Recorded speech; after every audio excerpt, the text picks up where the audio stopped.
Real Vision Daily Briefing live without a net once again with Ed Harrison. Welcome back, Ed.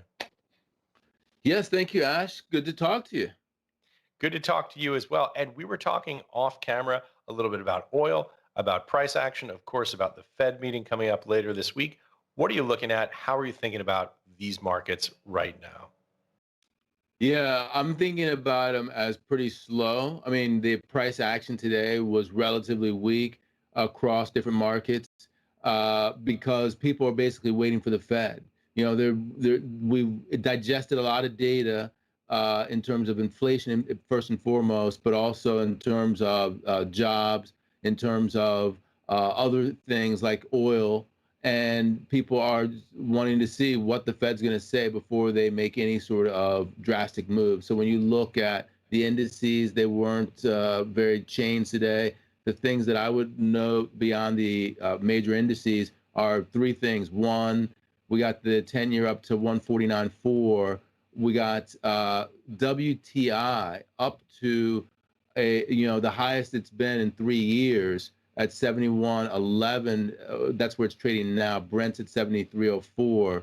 And then the third thing is I got tons of pings for 52-week highs today. So even though it was sort of a mixed day, a lot of stocks hit a 52-week high today. Yeah. Ed, you were talking about inflation. I know particularly one of the things that's been on your mind, on my mind, is the raw materials inflation. Obviously, the job picture as we come out of this recession. So set the table for us a little bit, big picture, how you're thinking about those two key parameters as we head into Fed Day.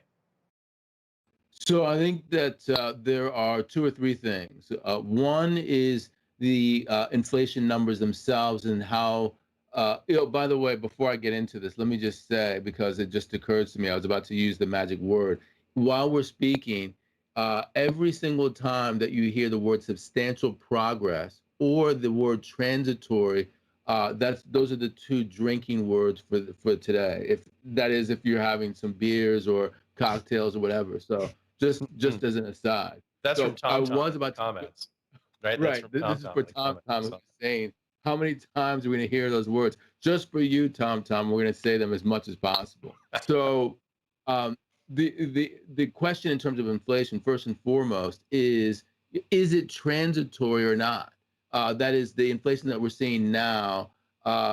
Is it going to subside in one way, shape, or form? The second thing that people are talking about is inflation expectations, i.e., based upon the inflation that we have now and into the future, what do people think? What do they believe is going to happen towards the future? And that's going to have an impact on bond yields. And then finally, it's what the Fed is going to do. What's the Fed's reaction function? Has it changed demonstrably? I'll give you an example that the Fed said in the last bull cycle, they said we're not raising interest rates until we get to 2% and above, because 2% is actually not a ceiling; it's a target. That means that we can let the economy run a little bit hot, a little bit cold. It doesn't make a difference. But lo and behold, they started to raise interest rates even before they got to their 2% target. So the Fed said one thing and they did another. So it's not clear if the Fed has changed its tune uh, and what the Fed will do at the second half of the year if inflation prints are high. So those are the three things that people are thinking about: the transitory or the non-transitory nature of the inflation, the expectations based upon that, and then the Fed's reaction function. Yeah. That's a very good point. And let me just give a little bit of context, a little bit of color around this phrase, substantial progress, because sometimes, you and I, we love this stuff. Many of our viewers love this stuff, but it gets a little bit like interpreting the pronouncements from the Oracle at Delphi. And the context here, the backstory that Tom Tom was alluding to, is that San Francisco Federal Reserve Bank President Mary Daly said, and let me see if I can find the quote.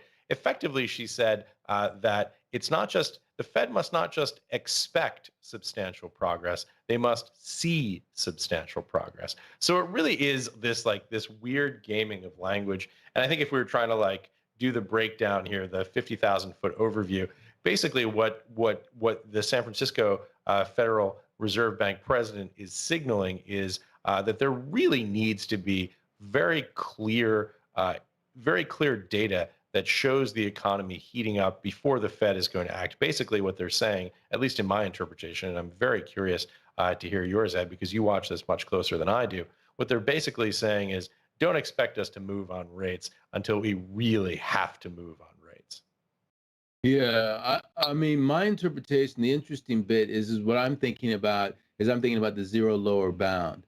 And I look at what you're talking about as a communication strategy. It's sort of forward guidance. So if we weren't at the zero lower bound, we wouldn't be having the conversations like this that we're having. For instance, let's imagine that the interest rate, the base rate is at 7%. If the base rate were at 7%, then this Fed official that you're talking about would say that we haven't made substantial progress, so we're going to cut rates to 6% or over time, and we might even go to 5%. So when they say that we're not going to raise interest rates, we're going to keep on doing quantitative easing, large-scale asset purchases, what they're basically telling you is that we're not impotent. We haven't run out of bullets. There are things that we can do in order to impact the economy. But really, what you should be thinking is actually they've run out of bullets, that they can no longer use interest rate policy. So they're using this forward guidance policy. They're completely dependent on forward guidance. Yeah, it's kind of interesting. You sort of say like when someone says we haven't run out of bullets yet, is the implication maybe they're running out of bullets? It's kind of like if a bank comes out with a statement that says we're not having problems with short-term liquidity, that's exactly the thing that you worry about. Exactly. So I think that what's telling here is that the Fed is trying to make it so that like the Wizard and the Wizard of Oz, that people think that there's some magic. It's not just hocus pocus, it's real magic. But really, you do have to wonder how much oomph the Fed can give to the economy. So, the real question is going forward with inflation, even though they say that they're going to stay the course, is whether or not they move in the opposite direction. Just to reiterate, I mean, they should be, based upon the language that Fed officials are using, reducing interest rates right now. The real question that other people are saying is when you look at the data, the inflation data, in the past, the Fed would be moving in the opposite direction. So when do they make that abrupt shift from moving down to moving up? Yeah.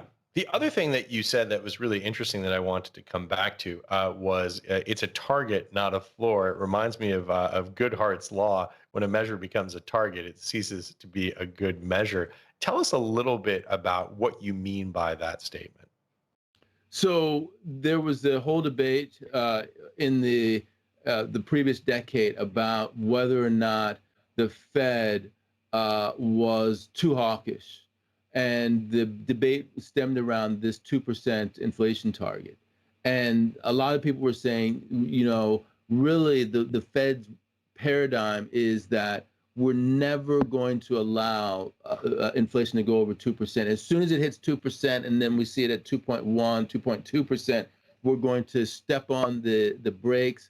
We're going to raise interest rates by 0.25% over and over again until it goes back down below 2%. So effectively, 2% would have been a ceiling under that particular regime. But the Fed was trying to convince people that no, it's not a ceiling. Actually, it's a target, which means that in times when inflation is below 2%, we're fine with that, as long as there are other times when it's above 2%, and it all averages out over the longer term. this 2% is sort of a long-term target that we have, and we're going to fluctuate around that number. When push came to shove, however, the Fed started raising interest rates before it met its target, which meant effectively the 2% number was a ceiling.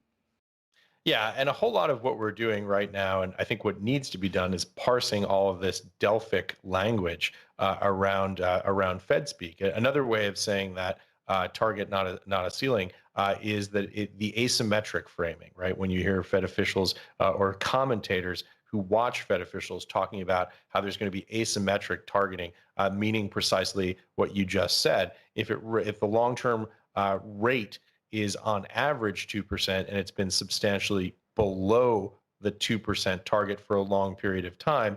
The flip side is asymmetric. It runs hot to the upside in order to attain a balanced level. And this is just, by the way, we're not endorsing either of these positions. We're just trying to describe what the thinking is, what the language means, and why there's so much, frankly, opacity around trying to understand it.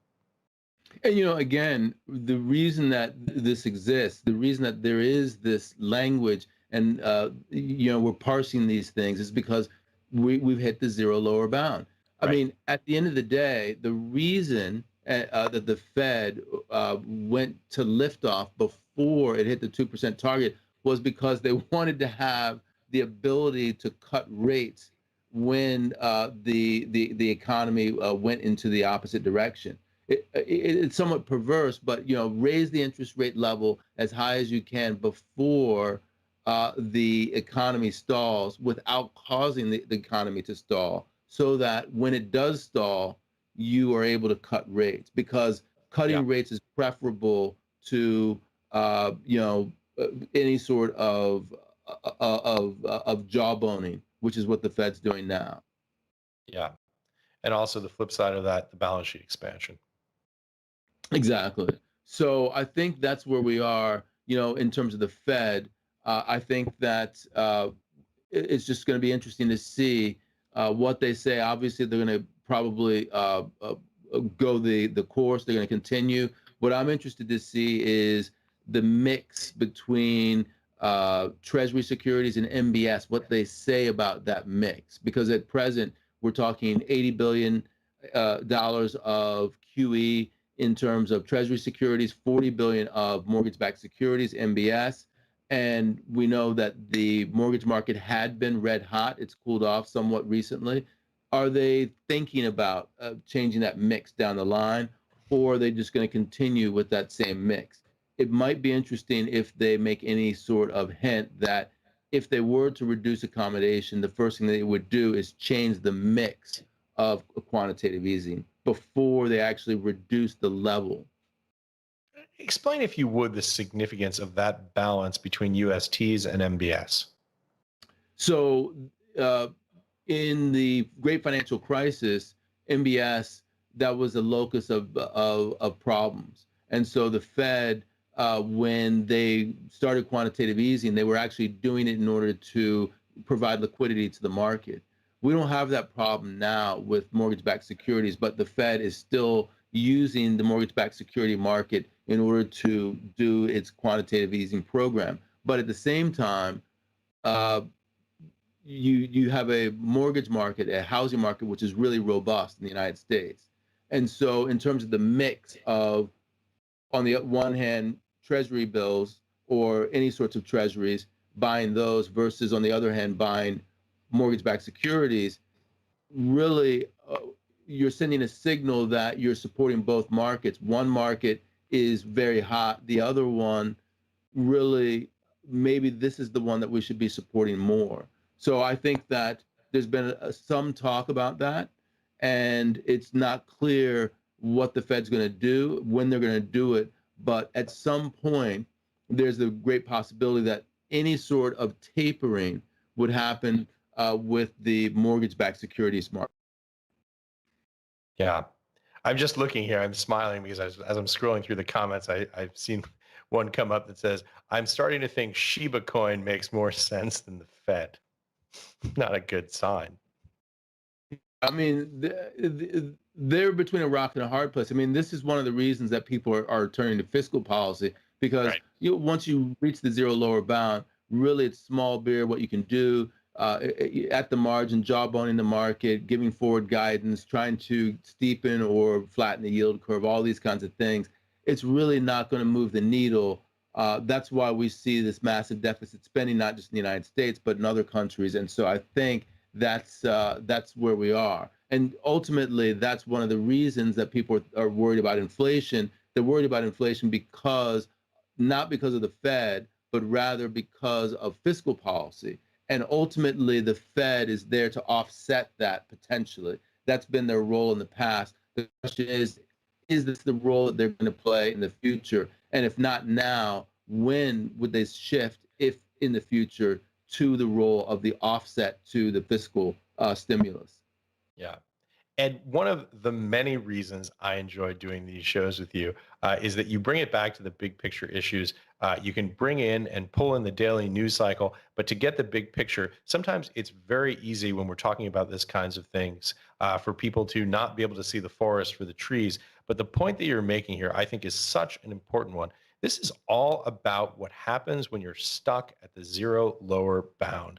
And when you're stuck at the zero lower bound for a very long period of time, other than that one little blip up prior to COVID, we have been here since the great financial crisis by and large. And now we're starting to see some of the risks, some of the instabilities, some of the weird quirks that come in the system when you rely too much for too long on zero rates.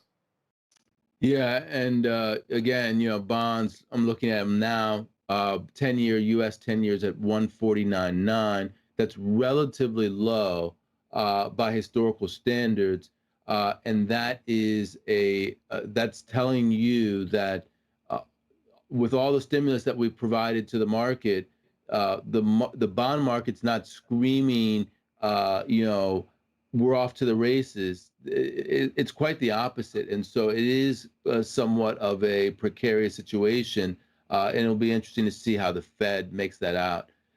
Ash, before we came on, you were talking to me. We were looking at the WTI chart and trying to figure out when was the last time oil was as high as it is today. I mean, that's where the inflation has been, is in energy prices.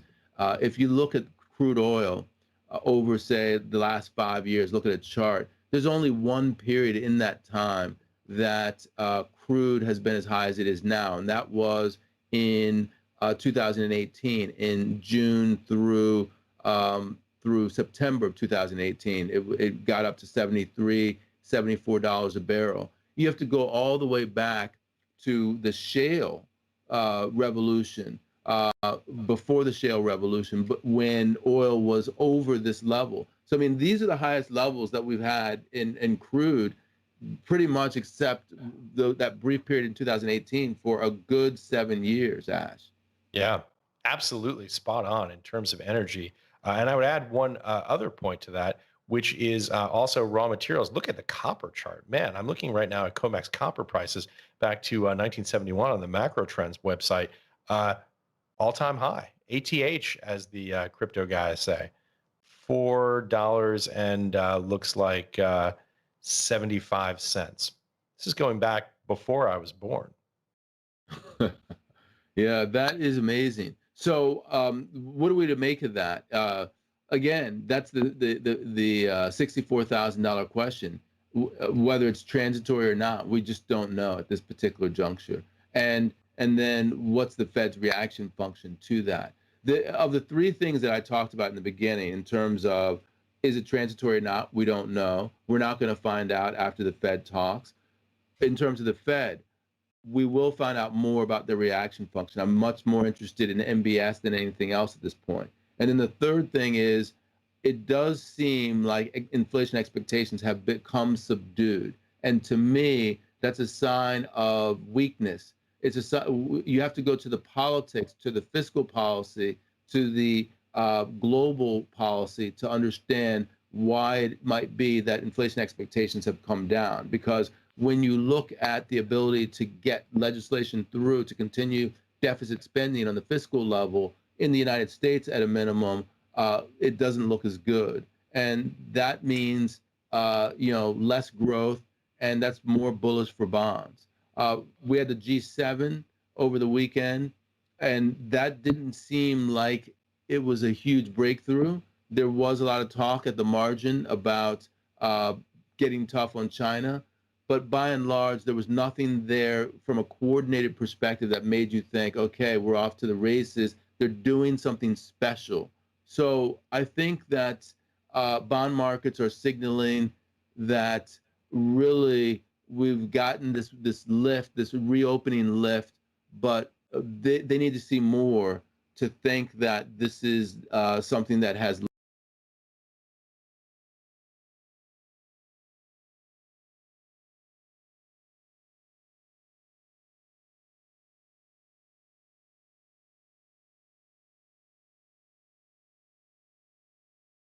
And the question is, if anyone's thinking that inflation is transitory, is the expectation that prices then deflate?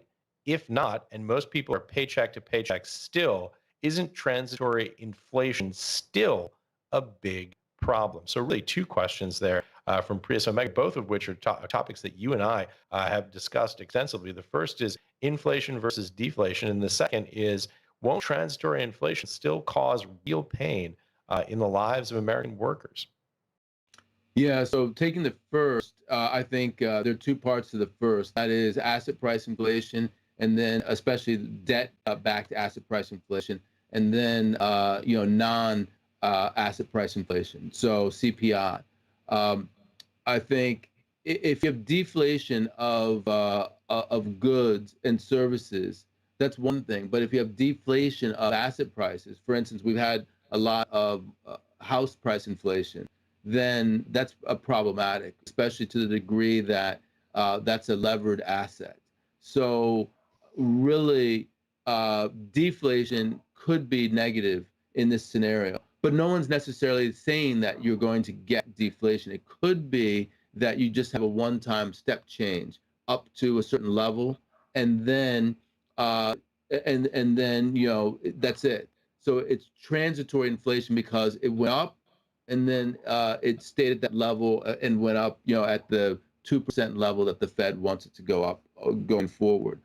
Where the rubber hits the road in terms of transitory being pernicious is when things happen over the short to medium term that you can't recover from, that really move the needle so far that it really is a shock to the system.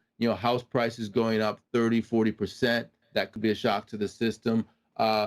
Oil going to $100 a barrel, that could be a shock to the system. That could be the thing that tips us over, reduces the amount of discretionary spending that people have. And as a result of that, temporary, even if it's transitory, it could be negative for the economy. Yeah. Let me follow up with a question of my own on Prius Omega's question, which is, Ed, how do you look at inflation? How do you actually measure it? I mean, if someone's new to this space, they say CPI, PPI, PCE, all these different metrics of inflation. And then in addition to that, we see those numbers decoupling from some broader macro trends, i.e., the spread between core and headline, with energy prices being a substantial driver. And of course, if you look at it in the bigger term picture, you will see obviously these massive spikes in the cost of education and in healthcare. So how do you look at it? How do you measure it on a day-to-day basis? And what do you look for as a bellwether?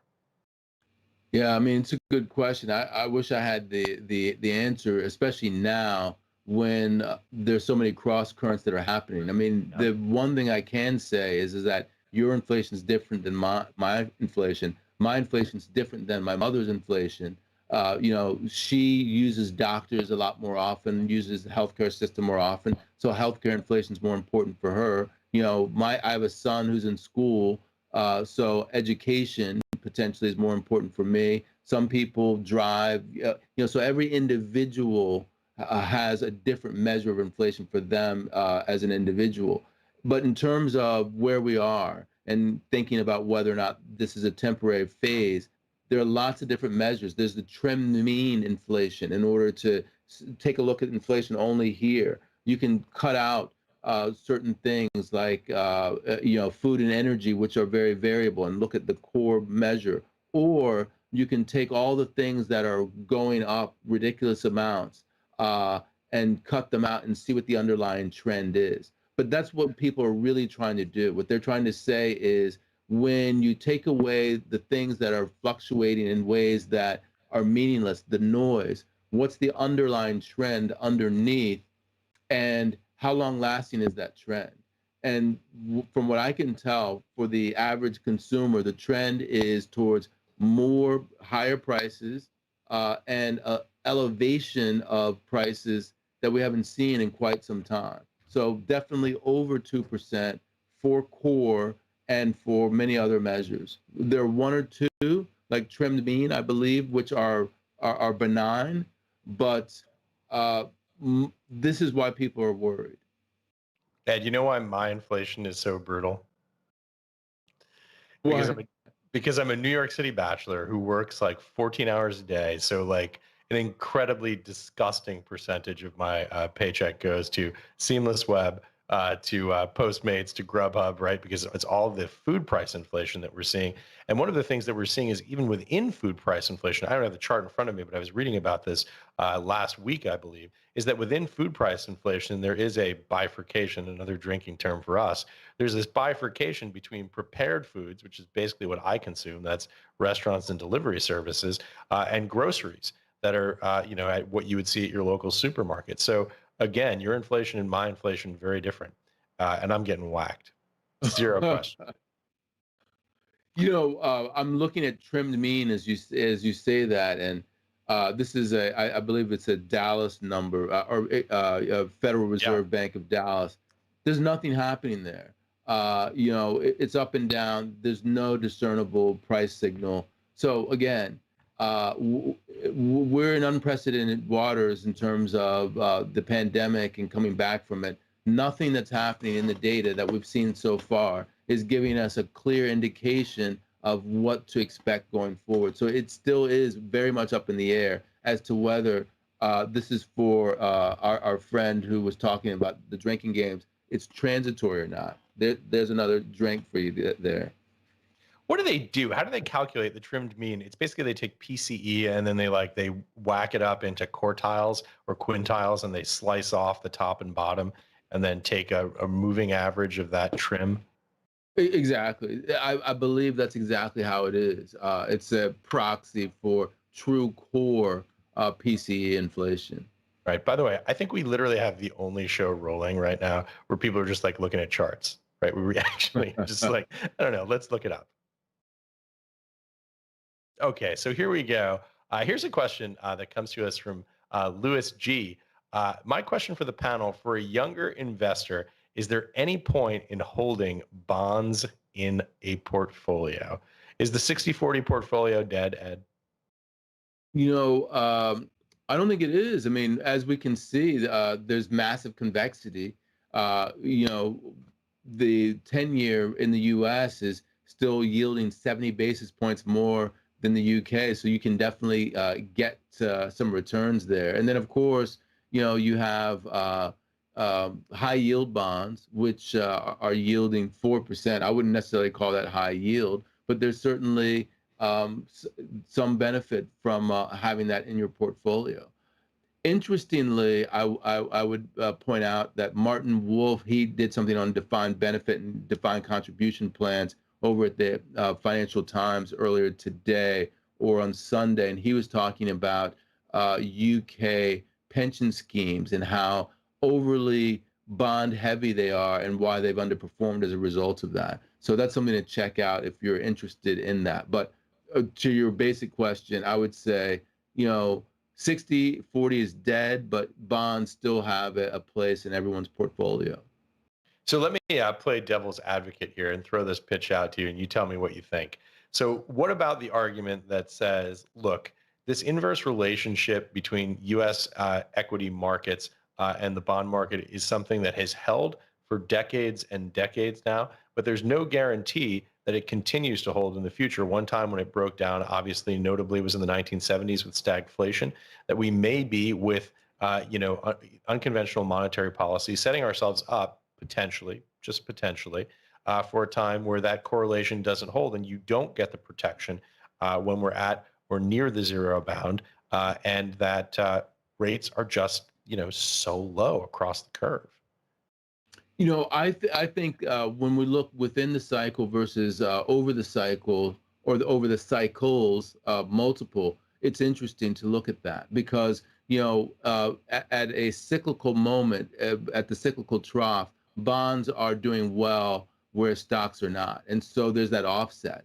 But Right. over the multiple cycles, Albert Edwards from SocGen, he will tell you that actually bonds have outperformed stocks because we've come down so far from double-digit levels of interest rates, and that if you held a bond-only portfolio or a 30-year bond portfolio, you would have made out as well and better than if you had held stocks.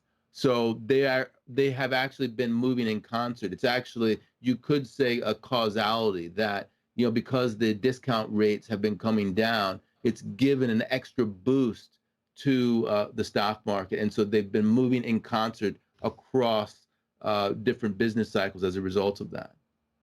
So again, I'll just do one more devil's advocate question. So that's the analysis. But if you look back on that chart long enough, you look back to whenever we hit that peak around whatever it was, 15 some odd, close to 16%, I think in 1981, and you can watch that ski slope just ride it down, basically for that 40-year time frame to the present. I guess the devil's advocate question is, there's no way that we're going to see another 40 years of rate declines of that magnitude because it's simply nowhere to go unless we wind up Right. before.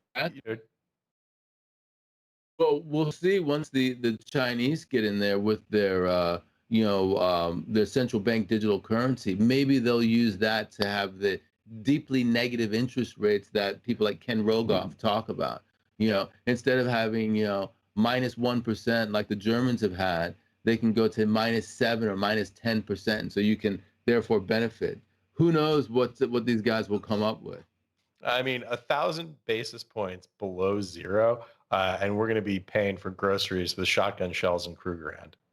Oh yeah, I mean, the thing is that one thing that people underestimate is the ability for policymakers to try to keep the institutional architecture intact, to go the extra mile in order to get things done. Just think, 2008 we went to zero lower bound, we did quantitative easing, then negative interest rates. Now they're buying corporate debt and potentially junk bond ETFs. You can go further and further down the slippery slope.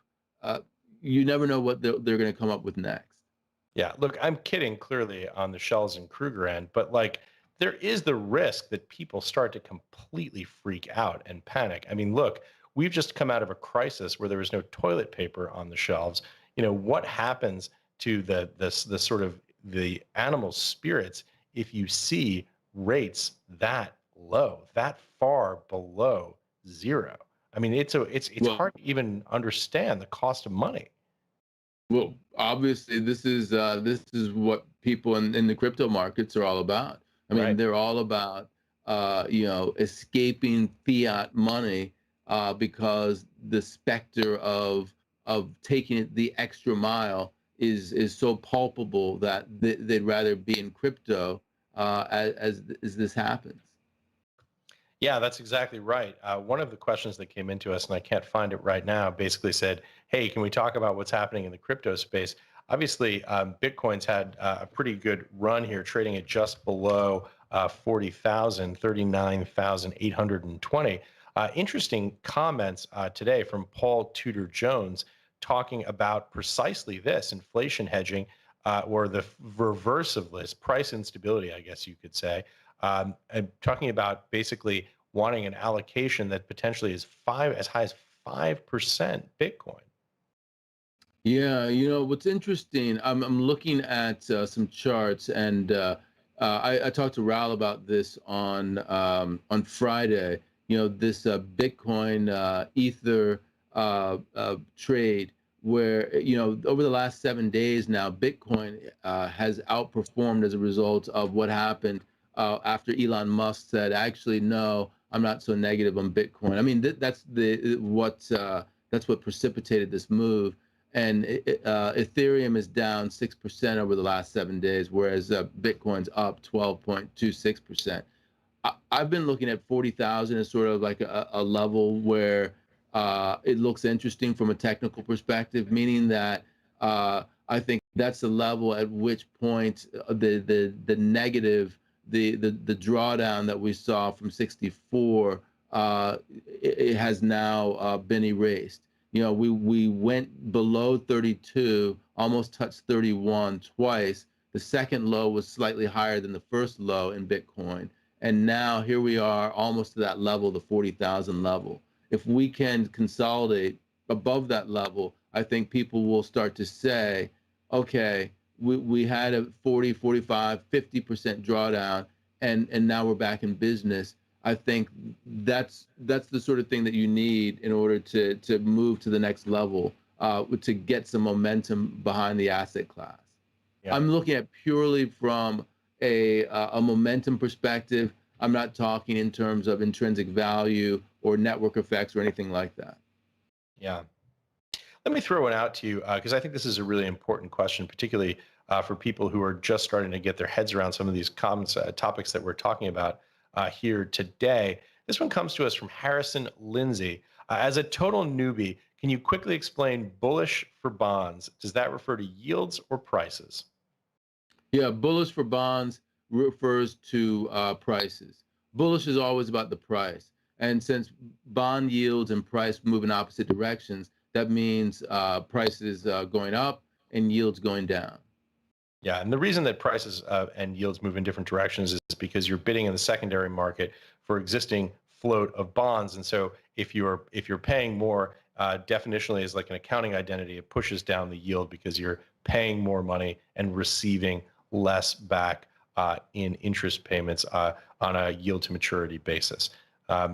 So, Ed, with that said, I come to the conclusion here. I can't believe we've blown through like 45 minutes. I thought we'd gone for like 20. This is like, I just looked at the clock. It's extraordinary how fast this has gone by.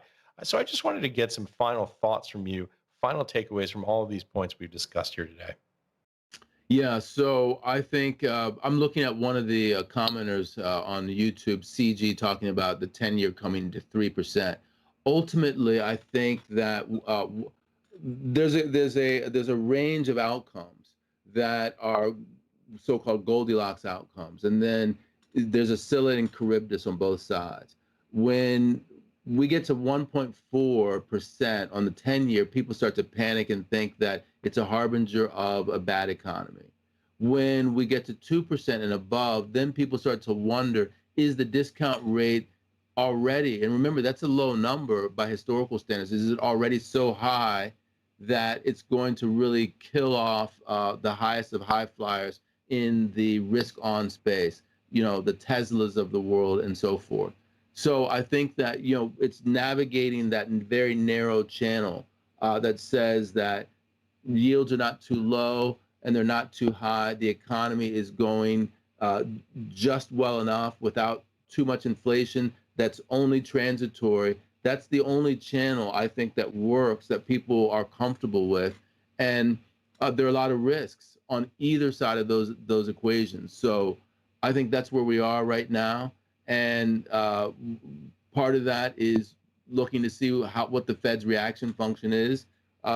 It's wait and see right now for the next 2 days. But when the statement comes out on Wednesday, I think we might see a reaction if the Fed actually says something of note. So it'll be interesting to see if they say anything. I don't have a view on if they will, but that's the big day for the week, Wednesday. Let's see what they say.